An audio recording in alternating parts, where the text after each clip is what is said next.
الحمد للہ رب العالمین والصلاة والسلام علی سید الانبیاء والمرسلین اما بعد فاعوذ باللہ من الشیطان الرجیم بسم اللہ الرحمن الرحیم۔ عزیز طلبہ کرام، تیسرے باب کی دوسری فصل ذوی الفروض کے احوال، اس کے اوپر ہماری گفتگو جاری و ساری ہے۔ آخری درس میں دادا کے احوال پڑھنے کی سعادت ہم نے حاصل کی۔ آج کے درس میں انشاءاللہ عز و جل اخیافی بھائی بہن کے احوال پڑھنے کی سعادت حاصل کریں گے۔ گزشتہ درس میں جو باپ دادا کے احوال بیان کیے گئے، اس میں یہ بات بھی بیان کی گئی کہ باپ دادا کے احوال ایک جیسے ہی ہوتے ہیں اور ان کے احوال میں کوئی فرق نہیں ہوتا، صرف ایک حال میں فرق ہے، اور وہ دادا کے احوال میں حال نمبر 4 ہے، جسے محرومیت سے تعبیر کیا جاتا ہے کہ جب باپ موجود ہو تو دادا جو ہے وہ وراثت سے محروم ہوتا ہے۔ بقیہ جو پہلے 3 احوال ہیں، جس میں فرض مطلق ہے، فرض مع تعصیب ہے اور تعصیب محض اسبہ ہے، ان 3 احوال میں باپ اور دادا ایک جیسے ہی ہیں۔ اور ہم نے یہ بات بھی پڑھی کہ اگر میت کے صرف بیٹے موجود ہوں یا پوتے موجود ہوں یا پوتے کے نیچے کا کوئی بیٹا موجود ہو تو اس صورت میں مرنے والے کے مال میں سے باپ کو 1/6 یعنی سدس چھٹا حصہ ملتا ہے۔ دوسرے نمبر پر ہم نے یہ پڑھا کہ اگر میت کی صرف بیٹیاں موجود ہوں یا صرف پوتیاں موجود ہوں یا پوتی سے نیچے کی کوئی بیٹی جو ہے وہ موجود ہو تو اس صورت میں باپ کو چھٹا حصہ بھی ملتا ہے، اور چھٹے حصے کے ساتھ ساتھ بطور عصبہ بھی مال ملتا ہے۔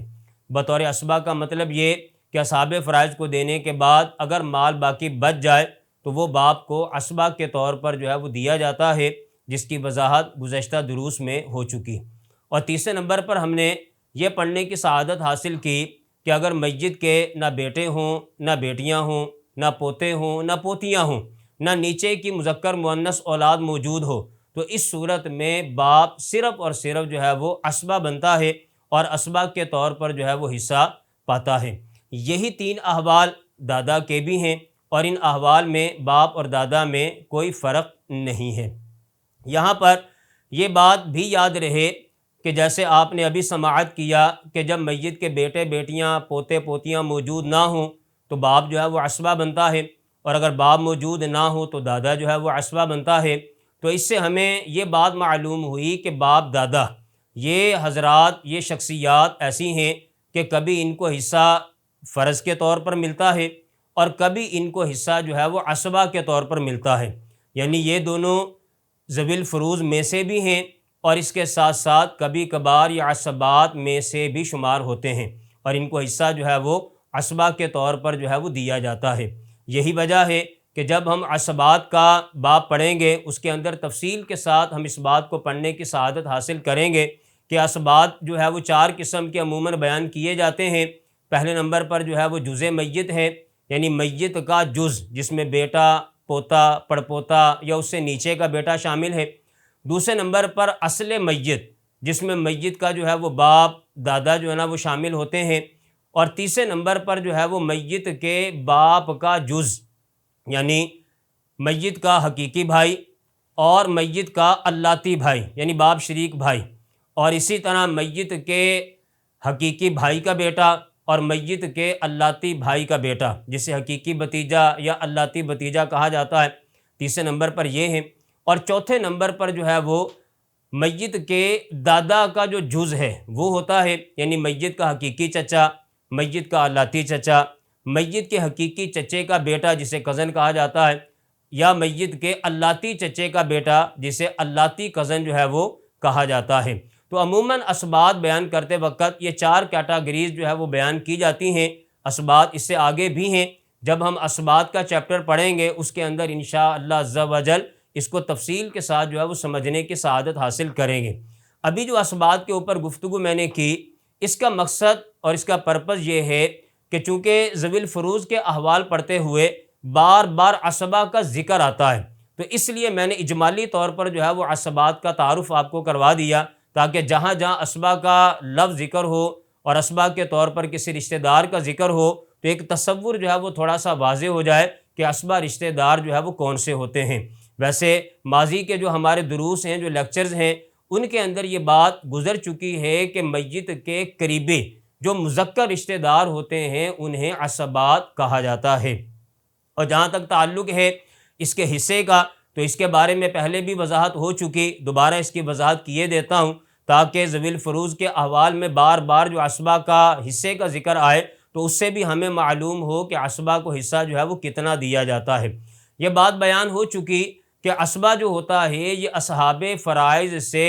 بچ جانے والا مال جو ہے وہ لیتا ہے، یعنی کسی بھی شخص کا مال سب سے پہلے اس کے اصحاب فرائض رشتہ داروں کو دیا جاتا ہے۔ اصحاب فرائض رشتہ داروں کو دینے کے بعد اگر مال باقی بچ جائے تو وہ اس کے عصبہ رشتہ داروں کو جو ہے وہ دیا جاتا ہے، اور اگر اصحاب فرائض موجود نہ ہوں تو سارا کا سارا مال جو ہے وہ عصبہ کو دیا جاتا ہے۔ گویا کہ عصبہ کی تعریف یوں بن گئی کہ اصحاب فرائض سے بچ جانے والا مال جو شخص لیتا ہے اسے عصبہ کہا جاتا ہے، اور اکیلا ہونے کی صورت میں یعنی اصحاب فرائض نہ ہونے کی صورت میں جو سارا مال لیتا ہے اسے جو ہے وہ عصبہ کہا جاتا ہے۔ یہ چند ایک وضاحتیں تھیں تاکہ ان وضاحتوں کے تناظر میں ہمارے لیے ذوی الفروض کے احوال کو سمجھنا آسان ہو سکے۔ آئیے آج کے درس کی طرف بڑھتے ہیں، اور آج کے درس میں انشاءاللہ عز و جل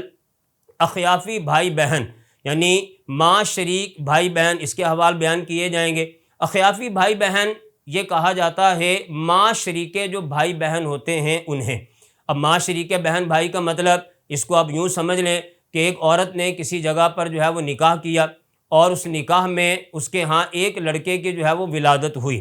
کچھ عرصے کے بعد اس کے شوہر کا انتقال ہو گیا، یا اس کے شوہر نے اس کو طلاق دے دی۔ اس عورت نے کسی اور جگہ جو ہے وہ جا کر نکاح کیا، اور وہاں سے بھی جو ہے وہ اس کے بیٹا یا بیٹی پیدا ہوا۔ تو اب وہ جو پہلا بیٹا اور یہ جو دوسرے نکاح سے پیدا ہونے والا بیٹا ہے یہ آپس میں اخیافی بھائی کہلائیں گے، یعنی ماں شریکے بھائی کہلائیں گے کہ جن کی ماں تو ایک ہے لیکن دونوں کے جو باپ ہیں وہ الگ الگ ہیں، تو اسے جو ہے وہ ماں شریک بھائی بہن جو ہے وہ کہا جاتا ہے، اور اسے اخیافی بھائی بہن سے بھی تعبیر کیا جاتا ہے۔ تو آئیے ہم اس کے احوال کی طرف بڑھتے ہیں۔ اس کے کل جو ہے وہ 3 احوال ہیں جو اس کتاب کے اندر جو ہے وہ ذکر کیے گئے ہیں۔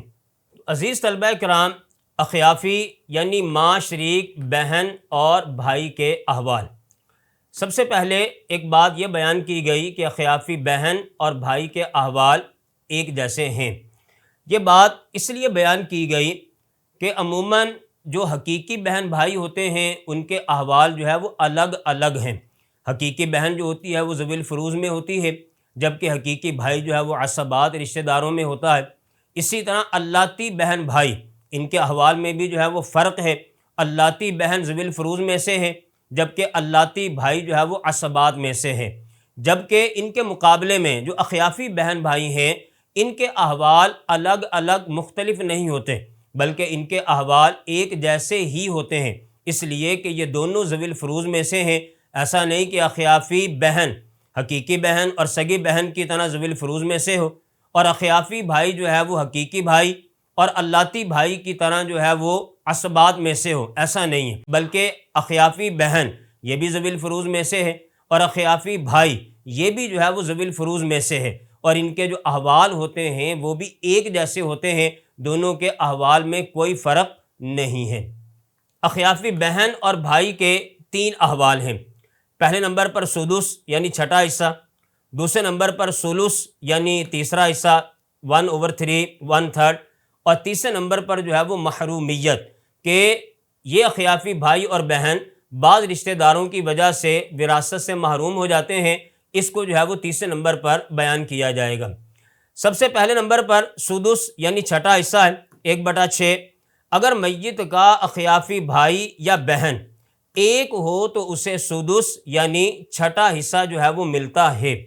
یہاں پر اس بات کی وضاحت کی گئی کہ اخیافی بھائی ایک ہو تو اس کو جو ہے وہ چھٹا حصہ ملے گا،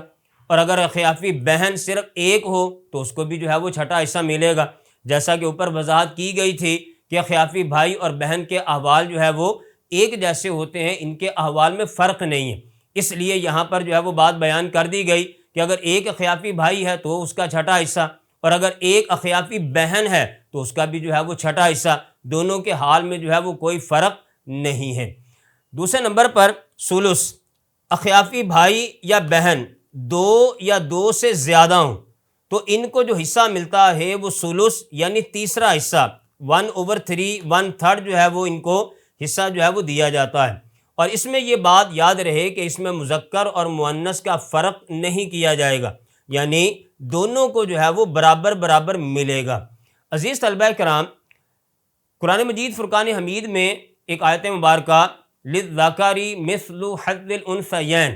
کہ مذکر کا حصہ مؤنث سے 2 گنا ہوتا ہے۔ جب ہم حقیقی بہن اور حقیقی بھائی کے احوال پڑھتے ہیں تو اس میں ہمیں یہ بات واضح طور پر جو ہے وہ نظر آتی ہے کہ جب حقیقی بہن حقیقی بھائی کے ساتھ یا حقیقی بھائی حقیقی بہن کے ساتھ ملتا ہے تو اس وقت یہ دونوں جو ہے وہ عصبہ بنتے ہیں، اور جب یہ عصبہ بنتے ہیں تو اس وقت حقیقی بھائی کا حصہ 2 گنا ہوتا ہے جبکہ حقیقی بہن کا حصہ جو ہے وہ 1 گنا ہوتا ہے۔ اسی طرح اللاتی بھائی جب اللاتی بہن کے ساتھ یا اللاتی بہن اللاتی بھائی کے ساتھ ملتی ہے تو اس وقت بھی ایسا ہی ہوتا ہے، للذکر مثل حظ الانثیین، اس کے اوپر جو ہے وہ عمل کیا جاتا ہے کہ مذکر کے جو ہے وہ 2 حصے ہوتے ہیں اور مؤنث کا جو ہے وہ 1 حصہ ہوتا ہے۔ تو اللاتی بھائی کے 2 حصے ہوتے ہیں جبکہ اللاتی بہن کا 1 حصہ ہوتا ہے۔ جبکہ اس کے برعکس اخیافی بھائی بہن میں ایسا نہیں کیا جاتا کہ جب یہ دونوں کسی جگہ پر ملیں تو اخیافی بھائی کو عصبہ بنا دیا جائے اور ساتھ میں جو اخیافی بہن ہے وہ بھی عصبہ بن جائے اور عصبہ کے طور پر یہ دونوں حصہ پائیں اور مذکر کا حصہ یعنی اخیافی بھائی کا حصہ 2 گنا ہو اور اخیافی بہن کا حصہ 1 گنا ہو۔ ایسا نہیں ہے، ابھی بیان کیا گیا کہ دونوں کے احوال جو ہے وہ ایک جیسے ہوتے ہیں، ان میں جو ہے وہ کوئی فرق نہیں ہوتا۔ تو جب اخیافی بھائی بہن 1 سے زیادہ ہوں، مطلب 2 ہوں 3 ہوں 4 ہوں جتنے بھی ہوں، تو یہ سارے کے سارے 1/3 حصے میں جو ہے وہ شریک ہوتے ہیں۔ مثال کے طور پر اگر 3 اخیافی بھائی ہیں تو تینوں کو 1/3 حصہ ملے گا، یعنی 1/3 کے مزید 3 حصے کر کے ان میں جو ہے وہ برابر برابر جو ہے وہ تقسیم کر دیا جائے گا۔ فرض کریں 2 اخیافی بہنیں ہیں، 1 اخیافی بھائی ہے، اب بھی جو ہے وہ 1/3 حصہ ہی تینوں کو ملے گا اور اس تیسرے حصے کے مزید 3 حصے کر کے ہر ایک کو جو ہے وہ برابر برابر جو ہے وہ حصہ دیا جائے گا۔ تو یہاں پر اس کو دوبارہ ہم پڑھ لیتے ہیں کہ دوسرا حال ثلث ہے کہ اخیافی بھائی یا بہن 2 یا 2 سے زیادہ بھلے کتنی ہی تعداد کیوں نہ ہو، اگر یہ 2 یا 2 سے زیادہ ہوں تو ان کا حصہ ثلث یعنی 1/3 ہے اور اس میں مذکر اور مؤنث کا فرق نہیں کیا جائے گا، یعنی دونوں کو جو ہے وہ برابر برابر دیا جائے گا۔ تیسرے نمبر پر جو حال ہے وہ محرومیت ہے۔ محرومیت کا مطلب کہ یہ اخیافی بھائی بہن بعض رشتہ داروں کی وجہ سے وراثت سے محروم ہوتے ہیں اور ان رشتہ داروں کو یہاں پر جو ہے وہ مینشن کر دیا گیا ہے، تو اس کو اچھے سے یاد کرنا ضروری ہے کہ یہ اخیافی بھائی بہن کن رشتہ داروں کے ہوتے ہوئے محروم ہوتے ہیں۔ جب یہ رشتہ دار اخیافی بھائی بہن کے ساتھ آئیں گے تو اخیافی بھائی بہن وراثت سے محروم ہو جائیں گے۔ پہلے نمبر پر باپ ہے، دوسرے نمبر پر دادا ہے، تیسرے نمبر پر بیٹا، چوتھے نمبر پر بیٹی، 5ویں نمبر پر پوتا اور 6ٹھے نمبر پر پوتی، اور بریکٹ میں آگے جو ہے وہ لکھا گیا اگرچہ نیچے تک، یعنی پوتا پوتی کے بعد پڑ پوتا پڑ پوتی یا اس سے نیچے کا جو بیٹا بیٹی ہے ان سب کے ہوتے ہوئے اخیافی بھائی اور بہن جو ہے وہ محروم ہو جاتے ہیں۔ تو لہٰذا جہاں پر یہ رشتہ دار اخیافی بھائی بہن کے ساتھ ہوں تو وہاں پر اخیافی بھائی بہن جو ہے وہ وراثت سے محروم ہو جاتے ہیں۔ عزیز طلبہ کرام، یہ تھے اخیافی بھائی اور بہن کے 3 احوال۔ پہلے نمبر پر سدس، دوسرے نمبر پر ثلث اور تیسرے نمبر پر جو ہے وہ محرومیت، کہ اگر ایک اخیافی بھائی یا ایک اخیافی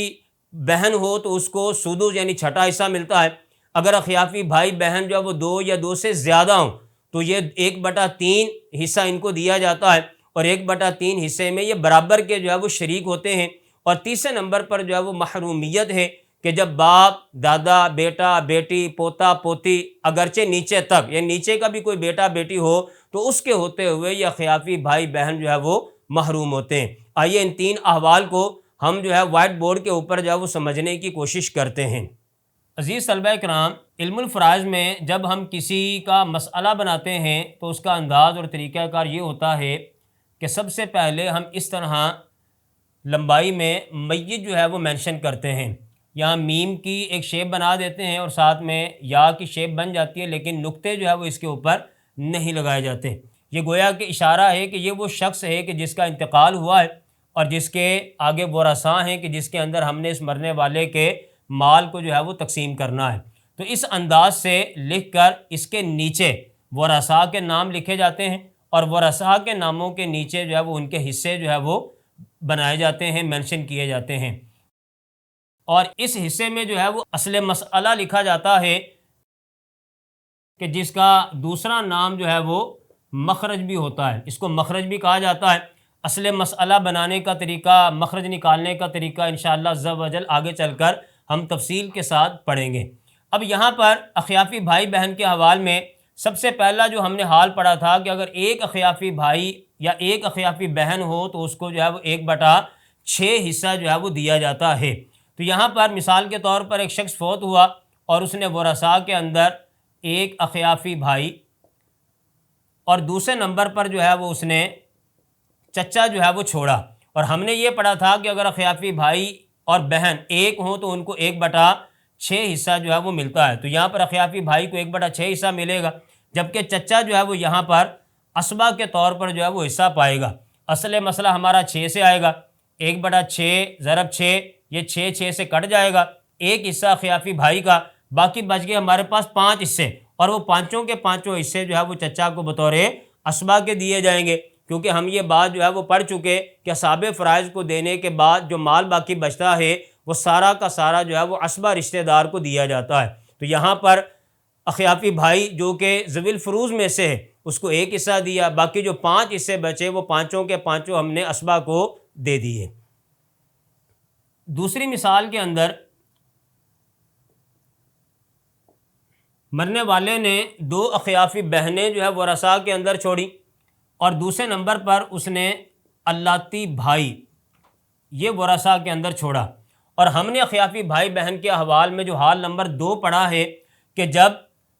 اخیافی بھائی بہن ایک سے زیادہ ہوں تو اس صورت میں ان کو جو ہے وہ 1/3 حصہ جو ہے وہ دیا جاتا ہے۔ تو یہاں پر چونکہ 2 اخیافی بہنیں ہیں تو اس وجہ سے ان کو 1/3 حصہ جو ہے وہ ملے گا، اور اللاتی بھائی جو ہے وہ اس مسئلے کے اندر جو ہے وہ اسبہ بنے گا۔ اصل مسئلہ ہمارا جو ہے وہ 3 سے آئے گا، 1/3 ضرب 3، یہ 3 سے کٹ جائے گا، ایک حصہ جو ہے وہ 2 اخیافی بہنوں کو برابری کی بنیاد پر ملے گا، کیونکہ ہم یہ بات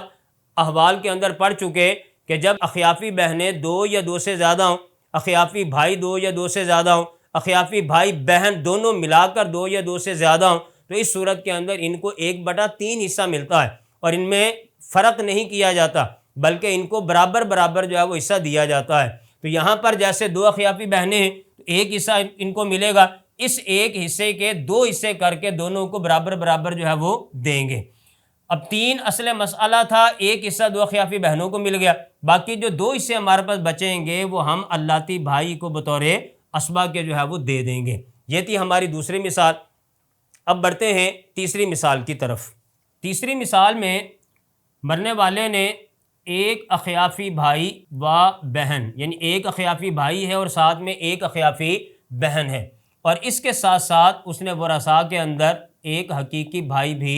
چھوڑا ہے، اور ہم نے اخیافی بھائی بہن کے حوال میں جو حال نمبر 2 پڑھا یہ اس کی گویا دوسری مثال ہے کہ جب اخیافی بھائی بہن 2 یا 2 سے زیادہ ہوں تو اس وقت ان کو 1/3 حصہ ملتا ہے۔ تو یہاں پر بھی آپ دیکھیں کہ ایک بھائی ہے اور ساتھ میں ایک بہن بھی موجود ہے، تو لہٰذا ان کی تعداد 2 ہے، تو جب یہ 2 یا 2 سے زیادہ ہوں تو اس وقت ان کا حصہ 1/3 ہوتا ہے، اور حقیقی بھائی جو ہے وہ اس مثال کے اندر جو ہے وہ اسبہ بنے گا۔ اصل مسئلہ جو ہے وہ ہمارا گزشتہ مثال کی طرح 3 سے آئے گا، 1/3 ضرب 3، 3 سے کٹ جائے گا، ایک حصہ اخیافی بھائی بہن کا اور باقی 2 حصے بچ گئے، وہ 2 حصے جو ہے وہ حقیقی بھائی کو بطور اسبہ کے جو ہے وہ دے دیے جائیں گے۔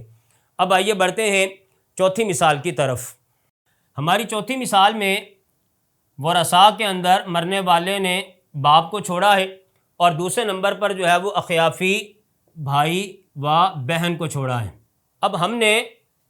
جو اخیافی بھائی بہن کے احوال پڑھے تھے اس کے اندر یہ بات ہم نے پڑھی تھی کہ اگر مرنے والے کا بیٹا بیٹی پوتا پوتی باپ دادا ان میں سے کوئی موجود ہو تو اخیافی بھائی بہن جو ہے وہ محروم ہو جاتے ہیں۔ آپ یہاں پر دیکھیے کہ مرنے والے نے باپ کو چھوڑا ہے اور ساتھ میں اخیافی بھائی بہن ہے، تو اس باپ کے ہوتے ہوئے اخیافی بھائی بہن جو ہے وہ وراثت سے محروم ہو جائیں گے، اور باپ جو ہے وہ یہاں پر اسبا بنے گا۔ اور اس کے اسباب بننے کی وجہ جب ہم نے باپ کے احوال پڑھے تھے تو اس وقت یہ بات بیان کی گئی تھی، باپ کا جو حال نمبر 3 تھا کہ اگر مرنے والے کے نہ بیٹے ہوں نہ بیٹیاں، پوتے پوتیاں، پڑپوتے پڑپوتیاں، ان میں سے کوئی بھی موجود نہ ہو، تو اس صورت کے اندر باپ کو جو حصہ ملتا ہے وہ بطور اسبا کے ملتا ہے۔ تو لہٰذا یہاں پر جو ہے وہ باپ جو ہے وہ اسبا کے طور پر حصہ پائے گا، اور اسبا جو ہوتا ہے اگر ذوی الفروض موجود نہ ہوں تو سارے کے سارے مال کے اوپر جو ہے وہ مالک بنتے ہیں۔ تو لہٰذا یہاں پر سارا کا سارا مال جو ہے وہ باپ کو بطور اسبا کے جو ہے وہ دے دیا جائے گا۔ اس لیے ہم یہاں پر لکھیں گے تمام مال کا مستحق، کہ یہ جو باپ ہے یہ سارے کے سارے مال کا جو ہے وہ مستحق ہوگا اسبا ہونے کی وجہ سے، اور یہ اخیافی بھائی بہن اس باپ کی وجہ سے محروم ہو جائیں گے۔ یہ تھی اخیافی بھائی اور بہن کی مثالیں کہ جس کو ہم نے وائٹ بورڈ کے اوپر جو ہے وہ کیا۔ آئیے اس کو جو ہے وہ کتاب کے اندر جو ان مثالوں کو حل کیا گیا ہے وہاں سے بھی اس کو دیکھنے کی سعادت حاصل کرتے ہیں۔ عزیز طلبہ کرام، اخیافی بھائی بہن کے احوال کی جو مثالیں ہم نے وائٹ بورڈ کے اوپر جو ہے وہ سیکھنے کی سعادت حاصل کی، آئیے اس کو کتاب سے بھی ایک نظر ملاحظہ کرتے ہیں۔ یہ ہماری پہلی مثال ہے، اور اس میں ہم یہ دیکھیں کہ ایک شخص جو فوت ہوا اس نے ورثاء کے اندر جو ہے وہ اخیافی بھائی چھوڑا، اور دوسرے نمبر پر جو ہے وہ اس نے اپنا حقیقی چچا وہ ورثاء کے اندر چھوڑا۔ اور ہم نے اوپر یہ بات پڑھی تھی کہ اگر اخیافی بھائی و بہن اگر ایک ہوں تو ان کو جو ہے وہ چھٹا حصہ ملتا ہے، یعنی 1/6۔ تو یہاں پر ہم نے جو ہے وہ 1/6 حصہ جو ہے وہ اخیافی بھائی کو دیا، اور اصل مسئلہ جو ہے وہ 6 سے آیا۔ تو 1/6 ضرب 6، اس کو ملٹیپلائی 6 سے کیا تو 6 سے کٹ گیا، اور ایک حصہ جو ہے وہ اخیافی بھائی کو ملا۔ باقی بچ گئے 5 حصے، تو وہ پانچوں کے پانچوں حصے جو ہے وہ چچا کو بطور اسبا کے جو ہے وہ دیے جائیں گے، جیسا کہ اس کی وضاحت میں پہلے بھی جو ہے وہ کر چکا کہ چچا یہ جو ہوتا ہے یہ اسبا ہوتا ہے، اور اسبا کی تعریف ہم نے یہ پڑھی کہ اصحاب فرائض کو دینے کے بعد جو مال باقی بچ جاتا ہے وہ اسبا رشتہ داروں کو جو ہے وہ دیا جاتا ہے۔ تو یہاں پر ہم نے اصحاب فرائض میں اخیافی بھائی کو ایک حصہ دیا، تو باقی جو 5 حصے بچ گئے وہ پانچوں کے پانچوں حصے ہم نے چچا کو بطور اسبا کے جو ہے وہ دے دیے، تو ہمارے 6 حصے جو ہے وہ پورے ہو گئے۔ دوسری جو مثال ہے اس میں آپ دیکھیں کہ ایک شخص فوت ہوا اور اس نے ورثاء کے اندر جو ہے وہ 2 اخیافی بہنیں چھوڑی، اور ساتھ میں اس نے جو ہے وہ ایک اللاتی بھائی چھوڑا۔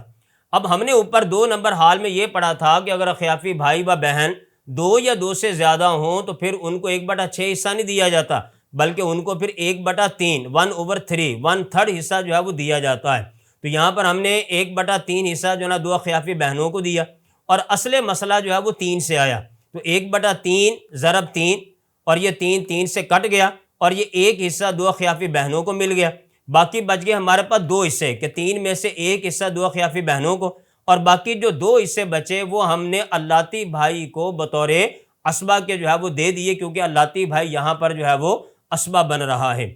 تیسرے نمبر پر ہماری جو مثال ہے یہ بھی حال نمبر 2 کی ہے کہ یہاں پر ایک اخیافی بھائی اور ایک اخیافی بہن مرنے والے نے چھوڑی، یعنی فوت ہونے والے نے ایک اخیافی بھائی چھوڑا اور ساتھ میں ایک اخیافی بہن بھی ہے، اور ساتھ میں اس نے حقیقی بھائی چھوڑا۔ اب حقیقی بھائی تو جو ہے وہ اسبا بنے گا، جبکہ اخیافی بھائی اور بہن چونکہ ان کی تعداد 2 ہے، اگرچہ ان میں سے ایک مذکر ہے ایک مؤنث ہے، لیکن دونوں کو ملا کر چونکہ ان کی تعداد 2 ہے، اور ہم نے اوپر یہ پڑھا کہ اخیافی بھائی و بہن جب 2 یا 2 سے زیادہ ہوں تو ان کو جو ہے وہ 1/3 حصہ جو ہے وہ دیا جاتا ہے۔ تو لہٰذا یہاں پر اخیافی بھائی بہن کو ہم نے 1/3 حصہ دیا گزشتہ مثال کی طرح، اور یہاں پر بھی اصل مسئلہ جو ہے وہ 3 سے آیا۔ 1/3 ضرب 3، 3 سے کٹ گیا، ایک حصہ اخیافی بھائی بہن کو مل گیا، اور باقی جو 2 حصے بچے وہ ہم نے حقیقی بھائی کو بطور اسبا کے جو ہے وہ دے دیے۔ چوتھے نمبر پر جو ہماری مثال ہے اس میں مرنے والے نے ورثاء کے اندر اپنے باپ کو چھوڑا، اور باپ کے ساتھ ساتھ اخیافی بھائی اور اخیافی بہن کو چھوڑا، اور ہم نے تیسرے حال میں یہ پڑھا تھا کہ یہ اخیافی بھائی بہن جو ہے وہ بعض رشتہ داروں کے ہوتے ہوئے وراثت سے محروم ہو جاتے ہیں، اور ان رشتہ داروں کے اندر جو ہے وہ ایک باپ بھی ہے، دوسرے نمبر پر دادا بیٹا بیٹی پوتا پوتی ان سب کے ہوتے ہوئے اخیافی بھائی بہن محروم ہوتے ہیں۔ تو چونکہ یہاں پر جو ہے وہ باپ موجود ہے اس لیے باپ کے ہوتے ہوئے اخیافی بھائی اور بہن جو ہے وراثت سے محروم ہو جائیں گے۔ اور اس کے ساتھ ساتھ ایک اور بات سمجھنے کی یہ ہے کہ باپ کو یہاں پر جو ہے وہ اسبا بنایا گیا، اور اسبا بنانے کی وجہ یہ کہ باپ کے حوال میں ہم نے یہ پڑھا تھا کہ اگر مرنے والے کے نہ بیٹے ہوں نہ بیٹیاں تو اس صورت کے اندر جو ہے وہ باپ اسبا بنتا ہے۔ تو یہاں پہ چونکہ مرنے والے کے نہ بیٹے موجود ہیں نہ بیٹیاں موجود ہیں، اس لیے جو ہے یہ باب جو ہے وہ اسبہ بنے گا۔ جب یہ باب اسبہ بن گیا اور اخیافی بھائی بہن اس کی وجہ سے محروم ہو گئے، اس لیے یہاں پہ نیچے یہ لکھ دیا گیا تمام مال کا مستحق۔ تو یہ اخیافی بھائی اور بہن کی 3 مثالیں تھیں۔ اگلے درس کے اندر انشاءاللہ عز و جل ہم بیوی اور شوہر ان کے احوال کو پڑھنے کی سعادت حاصل کریں گے۔